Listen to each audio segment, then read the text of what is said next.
ஆத்ம நமஸ்தே. அனைவருக்கும் தமிழ் புத்தாண்டு வாழ்த்துக்கள். இந்த ஆண்டு ஆரம்பத்திலே குரு பெயர்ச்சி அடைந்து உச்சம் அடைகிறாரு. இந்த ராஜகிரகம் உச்சம் அடைய போகிறதுனால பாத்தீங்கன்னா உலக அளவுல பெரிய மாற்றங்கள் ஏற்படதான் போகுது. மக்கள் தனக்கு தேவையானதை ஒரு கிளர்ச்சி உண்டாக்கி ஒரு போராட்டத்தோட தனக்கு தேவையானதை அரசனிடம் கேட்டு பெற்றுக்கொள்ளக்கூடிய காலகட்டமா தான் இருக்கும்.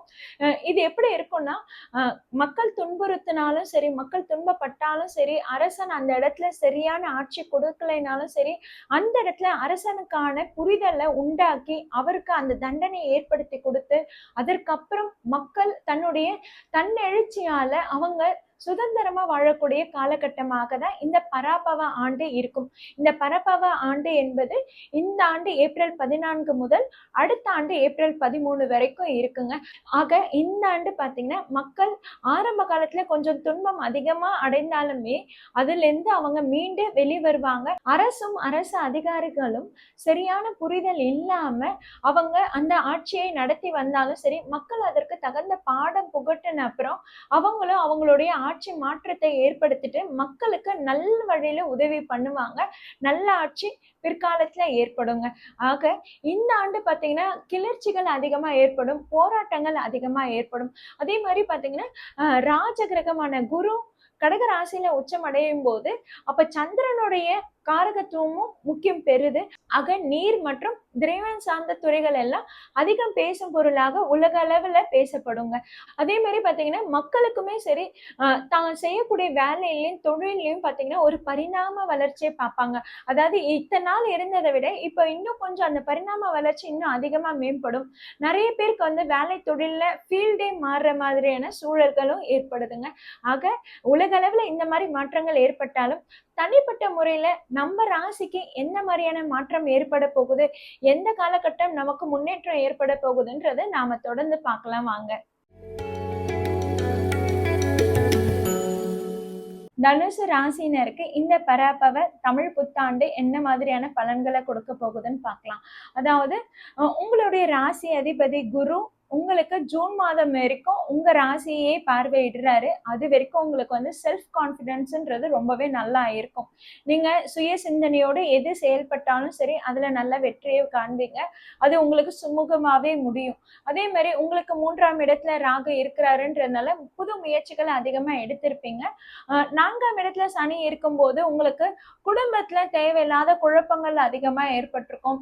குடும்பத்துல யாருக்காவது ஏதாவது மெடிக்கல் செலவுகள் ஏற்பட்டிருக்கும். குறிப்பிட்டு சொல்லணும்னா லேடிஸ்க்கு யாருக்காவது அம்மா மாமியாரு அந்த வயது ஒத்த உறவினர்கள், சித்தி பெரியம்மா அத்தை, இவங்களுக்கு எல்லாம் பாத்தீங்கன்னா ஹெல்த் இஷ்யூஸ்ன்றது இருந்திருக்கும். மெடிக்கல் எக்ஸ்பென்சஸ்ன்றது அதிகமா ஏற்பட்டிருக்கும். இந்த ஜூன் மாதம் 2ஆம் தேதியிலிருந்து குரு வந்து உங்களுக்கு 8ஆம் இடத்துல மறைகிறாரு, மறைந்து உச்சம் அடைகிறாரு. அப்படின்னும் போது பாத்தீங்கன்னா உங்களுடைய புத்தி மங்குன்னு தான் சொல்லணும். அதே மாதிரி பாத்தீங்கன்னா உங்களுக்கு தேவையில்லாத ஒரு பயம் உண்டாக்கக்கூடும். இன்னும் எப்படி இருக்கும்னா, உங்களை மத்தவங்க எல்லாம் வந்து ஏத்தி விடுவாங்க. நீ இப்படிப்பா அப்படிப்பான்னு உங்களை தேவையில்லாம மத்தவங்க ஏத்தி விடுவாங்க.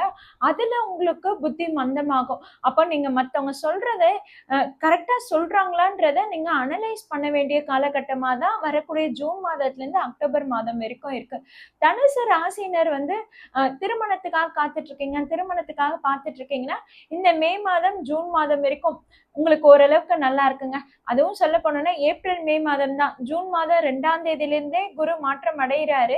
ஸோ ஏப்ரல் மே மந்த் இந்த 2 மாசம் உங்களுக்கு நல்ல அலைன்ஸ் வரும். மேரேஜ் முடியக்கூடிய காலகட்டமா இருக்குது. அதை தாண்டி போனீங்கன்னா அதுக்கப்புறம் அக்டோபர் 31க்கு அப்புறம் தான் மேரேஜுக்கான அமைப்புன்றது கூடி வருது. அதனால நீங்க பிளான் பண்றதும் சரி மே மந்த்துக்கு முன்னாடி பிளான் பண்ணிக்கோங்க. இல்லைன்னா அக்டோபர் 31க்கு அப்புறம் தான் உங்களுக்கு நல்ல அலைன்ஸ்ன்றது வரும். இதுக்கு நடுவில் வர அலைன்ஸும் பார்த்தீங்கன்னா உங்களுக்கு மோஸ்ட்லி செட் ஆகாது. அதனாலதான் சொல்றது. அதே மாதிரி பாத்தீங்கன்னா காதல் விவகாரங்களையும் சரி தனுசு ராசினர் அதிக குழப்பம் அதிகமா இருக்கும்.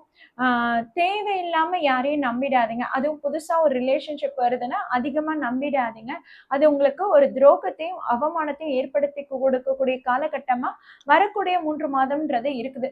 ஜூன் டு அக்டோபர் மந்த் வரைக்கும். ஸோ அந்த டைம் பீரியட்ல புதுசா எந்த ரிலேஷன்ஷிப்போ எதையும் செட் பண்ணிக்காதீங்க. அது உங்களுக்கு நல்லதா இல்லை. அதே மாதிரி உங்களுக்கு 2ஆம் இடத்துல குருவோட பார்வை இருக்குன்ற போது உங்களுக்கு தன வருவாய் பெருகும். பணத்துக்கு எந்த ஒரு குறைச்சலும் இருக்காதுங்க. பண வரவு இருக்குங்க. ஆனாலும் செலவுகள் கொஞ்சம் அதிகமாவே ஏற்படும். மோஸ்ட்லி வந்து பார்த்தீங்கன்னா, உங்களுக்கு பிரயாண செலவு அதிகமா ஏற்படும். அதே மாரி பார்த்தீங்கன்னா, நைட் டைம்ல தூக்கம் கொஞ்சம் டிஸ்டர்பன்ஸ் ஆகும். நைட் டைம்ல உங்களால சரியா தூங்க முடியாது. வேலை அதிகமா இழுத்து போட்டு செஞ்சு பார்த்துக்கிற மாரி இருக்கும். உங்க ஹெல்த்ல கொஞ்சம் கவனமா இருந்துக்கோங்க. உடல் நலம், மனநல சார்ந்த பிரச்சனைகள் இந்த பராபவ ஆண்டுல கொஞ்சம் அதிகமாவே இருக்குது. அதனால உங்க ஹெல்த் கேர் எடுத்துக்கோங்க. அதே மாரி பார்த்தீங்கன்னா, உங்களுக்கு 4ஆம் இடத்துல சனி இருந்து அர்த்தாஷ்டம சனியா இருந்து உங்களுக்கு நெறைய தொல்லைகள் குடுத்திருப்பார் பார்த்தீங்களா? அப்போ உங்களுக்கு குரு பார்வை விழும்போது பார்த்தீங்கன்னா, இப்ப நீங்க புதுசா ஏதாவது வீடு வாங்கணும்னு ட்ரை பண்றீங்கன்னும்போது, அந்த வில்லங்க பேப்பர்லாம் செக் பண்ணிக்கோங்க. உங்க பேர்லயே வாங்குறீங்கன்னா, வில்லங்க பேப்பர்லாம் கரெக்ட்டா செக் பண்ணிக்கோங்க. ஏன்னா வீட்டுக்குன்னு ஏதாவது நீங்க வாங்குவீங்க.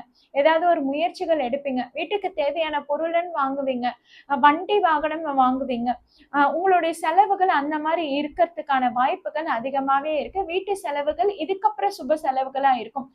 கடந்த ஆண்டு மே மாதத்திலிருந்து பார்த்தீங்கன்னா, உங்களுக்கு வீட்டு செலவுன்றது தேவையில்லாத விரய செலவுகளாவும், மருத்துவ செலவுகளாவும் போயிருக்கலாம். ஆனா இந்த ஆண்டு ஜூன் மாதத்திலிருந்து பார்த்தீங்கன்னா, உங்களுக்கு ஒரு நல்ல செலவா தான் இருக்குது. வீட்ட ரெனோவேட் பண்ணணும், இல்ல புதுசா வீடு கட்டணும், வீட்டுக்கு தேவையான பொருட்கள் வாங்கக்கூடிய காலகட்டம்ன்றது இந்த ஜூன் மாதத்திலிருந்து அக்டோபர் மாதம் இருக்கு. அக்டோபர் மாதத்துக்கு பிறகு பார்த்தீங்கன்னா, உங்க ராசியிலே வந்து குருவோட பார்வை, அதாவது உங்க ராசி அதிபதியோட பார்வை உங்க ராசியிலே விழும்போது பார்த்தீங்கன்னா, திரும்பவும் அந்த தன்னம்பிக்கை வரும். குரு அதிசாரமா கொஞ்ச நாள் இருக்கிறாருங்க. அதாவது அக்டோபர் 31லேருந்து அடுத்த ஆண்டு ஜனவரி 20 வரைக்கும் அவர் சிம்ம ராசியில இருக்கிறாரு. இதுல டிசம்பர் 5க்கு அப்புறம் பார்த்தீங்கன்னா, உங்களுக்கு வேலை தொழில்ல ஏதாவது இருக்கீங்கன்னா, அதுல உங்களுக்கு ஒரு நல்ல மாற்றம் ஏற்படுத்தி குடுப்பாரு. அதே மாரி பார்த்தீங்கன்னா, இதனால நீங்க ஒரு மாரி டவுட்ஃபுல்லா, ஒரு மாரி குழப்பவாதியா இருந்தீங்க பார்த்தீங்களா? அது எல்லாமே சரியாயிடும். இப்ப குழப்பம் எந்த இடத்துல தெரியுமா வரும்? குடும்பத்துல வரும். டிசம்பர் 5க்கு அப்புறம். குடும்பத்துல கொஞ்சம் விட்டு குடுத்து போறது நல்லது. வார்த்தைகள்ல ரொம்ப கவனமா இருந்துக்கோங்க. வார்த்தைகள கவனமா பயன்படுத்துறது நல்லது. அதே மாரி பார்த்தீங்கன்னா, குடும்பத்துல சின்ன சின்ன பிரச்சனை இருந்தாலும் சரி, அத பெரிதுபடுத்தாம போங்க. உங்களுடைய வீட்டு விஷயத்த, உங்களோட குடும்ப விஷயத்த 3 பெர்சன்ட்க்கு ஷேர் பண்ணாதீங்க. ஏன்னா 3 பெர்சன்ட் இன்வால்வ்மென்ட்ன்றது டிசம்பர் 5க்கு அப்புறம் அடுத்த ஆண்டு இருக்குது. அதனால குடும்பத்துல கொஞ்சம் விட்டு குடுத்து அனுசரிச்சு போறது நல்லது. சின்ன விஷயத்த சின்னதாவே விட்டுருங்க. அத பெருசு பண்ணும்போது, அத நீங்க பேசும்போது அந்த பிரச்சனை இன்னும் பெருசாகும். அதுவும் டிசம்பர் 5ல இருந்து நீங்க வார்த்தைகள பயன்படுத்துறதுல ரொம்பவே கவனமா இருக்கும். உங்களுக்கு தனஸ்தானத்துல ராகு நுழையிறாரு. உங்களுக்கு அந்த இடத்துல குருவோட பார்வை வந்து உங்களுக்கு தன வருவாயை பெருக்க எடுத்து கொடுத்தாலுமே சரி, உங்களுடைய வார்த்தைகளால தேவையில்லாத பிரச்சனைகள் அதிகமா ஏற்படும். அதே மாரி மூக்கு, தொண்டை, காது இதுல ஏதாவது பிரச்சனைகள் உங்களுக்கு ஏற்படலாம். ஏற்கனவே உங்களுக்கு இதனால பாதிப்புகள் ஏதாவது இருந்திருந்தாலும் சரி, இதுல கவனமா இருந்துக்கோங்க. ஹெல்த் கொஞ்சம் கேர் எடுத்து பார்த்துக்கிற மாரி தான் இருக்கும். அதாவது என்னன்னா, தனுசு ராசியினருக்கு பொறுப்புகள் அதிகமா ஏற்பட்டிருக்கும். ரொம்ப அதிகமா ஓடி ஓடி உழைக்கிற மாரியான காலகட்டம்ன்றதுனால, உங்களால அந்த ஹெல்த் கேர் எடுத்துக்கிற டைம்ன்றது இருக்காது. ரெஸ்ட்லெஸ்ஸா தான் கொஞ்சம் ஃபீல் பண்ணுவீங்க. தனுசு ராசினருக்கு நெறையவே வந்து கொஞ்சம் நெகட்டிவா சொல்ற மாரி இருக்குல்ல. ஆனா நீங்க என்ன ரெமெடி ஃபாலோ பண்ணலான்னா, நீங்க திருச்செந்தூர் முருகர வழிபாடு பண்ணுங்க. திருச்செந்தூர் முருகருக்கு ஒரு முறையாவது போயிட்டு வாங்க. அதுவும் வியாழக்கிழமை போயிட்டு வாங்க. ஏன்னா உங்களுடைய ராசி அதிபதி குரு. அதுவும் குரு ஸ்தலம் தான். அதனால வியாழக்கிழமை அன்று நீங்க திருச்செந்தூர் முருகனை போய் வழிபாடு பண்ணும்போது, உங்களுக்கு ஏற்படுகின்ற மனக்குழப்பங்கள் நீங்கும். குருவோட அருள் கிடைக்கலையே, நம்ம ராசி அதிபதி நமக்கு மறைவு ஸ்தானத்துல இருந்து அவர் உச்சம் அடைகிறாரே, இது நமக்கு எங்கேயாவது பாதகமா ஏற்படுத்தி கொடுத்துருமே அப்படின்ற அந்த கவலை எல்லாம் அந்த முருகப்பெருமான் நீக்கிடுவாருங்க. காதல் விவகாரங்கள்ல கவனமா இருந்துக்கோங்க. திரும்பவும் சொல்றேன். ஏன்னா அது உங்களுக்கு தேவையில்லாத ஒரு பிரச்சனையை ஏற்படுத்தி கொடுத்துரும். அதே மாதிரி குழந்தைக்காக காத்துட்டு இருக்கவங்களுக்கும் சரி, இந்த ஆண்டு இறுதியில நீங்க ட்ரீட்மெண்ட் எடுக்கிறீங்கன்னா அதுக்கான ரிசல்ட் காணலாம். மே ஜூன் வரைக்கும் உங்களுக்கு கன்ஃபார்ம் ஆகலைன்னா இந்த ஆண்டு இறுதியில நீங்க எதிர்பார்க்கலாங்க குழந்தை விஷயத்துல.